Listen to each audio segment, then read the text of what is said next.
Hi, my name is Kalila Wilson, and you're watching Society Icebreaker.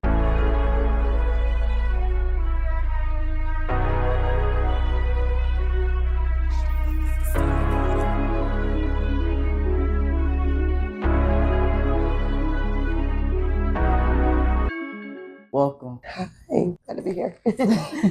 So look, I got 7 questions for you. Are you ready? Yes. What inspired you to start vent sessions, and what led you to create a space where people feel comfortable, open up? The thing that truly inspired me was me not knowing my place in this world. Yeah. And when I put the work in to heal and work on myself, discover this is what I'm supposed to be doing all along. Helping myself and helping others in the way that I can. And this is the way that I can. I know a lot of people don't have that comfort zone. Yeah. So I try to be that person for them. Because it's like, I'm the person you could be yourself, 100% yourself around me. I want to open up to more people. What inspired me to start my podcast when my brother had passed away from suicide. And during them time when he did pass away, I was going through a lot, and everything that I was going through, I was suppressing my feelings. Sorry for your So loss. I appreciate it. So one day I just went on my Instagram, I want to start a podcast up just to give people an open space to be comfortable and communicate about their feelings instead of suppressing their thoughts and emotions. Right. Because when you do certain things like that, it can lead to 2 things, suicide or drugs, or it just make you have a depression life. Right. So I definitely applaud. Listen, I applaud her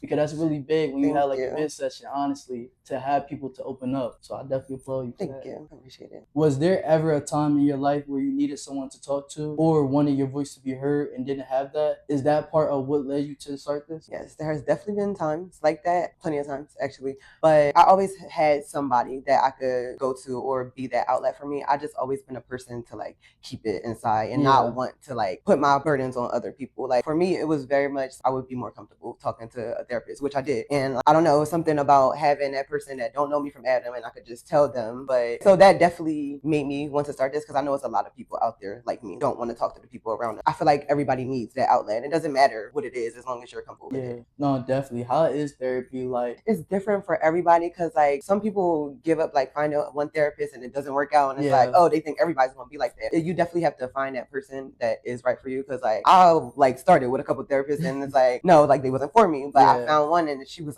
great. I'm very self-aware and I know the things that in my life that has impacted me and why I am the way I am now, but it was her bringing it up and actually registering dang, I do that because of that. Therapy was a great help. My therapist out there watching it, I'm sorry girl, I'll be neglecting her, but I feel where you at, right? But I want more people to be open to that because it's find what works for you and it will change your life. Question 3, what's something you notice people struggle with the most when they finally open up? I think what I noticed is people don't know where to start. They then went through all this trauma through their life and it then built up and I was dang, where do I even start from here? With my booking sessions, been a couple of people who don't know where to start. To ask them well, when you booked this, what did you book this for? What was on your mind at the time that you booked this session? We start from there. I swear it unpacks so many things. I just feel back in the 90s, 80s when our parents was young, they was going through a lot of emotional abuse. So when they was having kids and everything, they didn't know how to show comfort or love and everything, which create a bad situation for their kids. Yeah. Now when you grow up and they everything, don't know how to. You don't know how to love. You don't know how a man's supposed to treat you or a woman's supposed to treat you due to the fact that your father wasn't there or your mom wasn't there.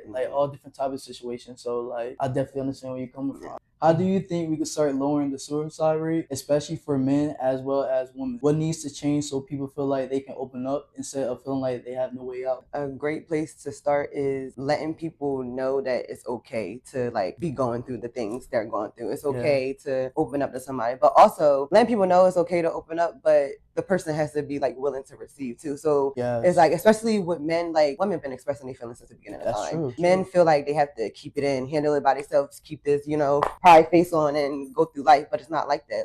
We human, it's all of our first times here experiencing this. So it's we need each other. Men need women, women need men. We should make that more common and act on it because men don't have to literally, literally, you don't have to carry it all on your own. It's people out there that will help you and want to help you, but sometimes we don't even know if we can help men because men take it the wrong way. You think, no, we don't, I want to help you, No, definitely. So keeping that space for people, like just to let them know it's safe to express how you feel. It's safe to go through the things. It's okay to go through those, to feel those things, but you have to start somewhere to like fix those things, or just gonna keep going on. No, you're right. I feel like the way how we could start lowering down suicide rate, if whenever your son cries, stop telling him, "Oh, you crying like a girl," because like when stuff like that happens, that's when a boy not gonna be able to show his emotion, because he gonna think like, anytime I show my emotion, my dad gonna look at me as a girl, or this not right. I'm not supposed to be doing exactly. this. So now when he get older and everything, he's just holding that in, and like it's so crazy. Like when you ever see a man cry, he cry a lot. All of it's been built up, and it's like, men, it's okay to cry. I promise. Like it's okay to cry, let it out, because you have to, because that sadness gonna turn into anger. It's crazy that you said that, because that what happened to me. Like I kept being nonchalant about my feelings and everything, and just kept like building anger inside. And the gym can help to release certain things, but honestly, you gotta start speaking. Like if you don't speak at all, then a lot of things you feeling not going to exit out of your life. It's just gonna stay there, and the more it just keep going in, the more it gonna not be able to pour out. So man, you gotta start talking, man. Honestly, when you think about your life right now, where do you see it going? What are you really trying to build, accomplish, or create for yourself? Honestly, see my life going very far. I have seen the impact I had on others and like myself, and it's like I haven't even scraped the surface of like what I really want to do in this world. The most thing I'm trying to build for myself is like happiness. Yeah, I know happiness is an emotion, like, but I can feel my sadness, I can feel my anger, but I have my outlets to like get that out the healthy way, to me anyway. And it's like I want other people to see like you can feel those things, but have your healthy way to let them out, release them, because it's just emotion. It will go away. Like, so the main thing I'm trying to build is like showing others that it's okay to go through the things you go through and like still be happy and still be able to go through life and not let that have such an impact on you. And I know you said before you want to become a therapist. Do you want to have your own firm? Yes, that is the end goal. That's why I started these venting sessions, because I know this is gonna take some time. I want to be Miss Dr. Wilson, okay? So come on, future therapist. Book her.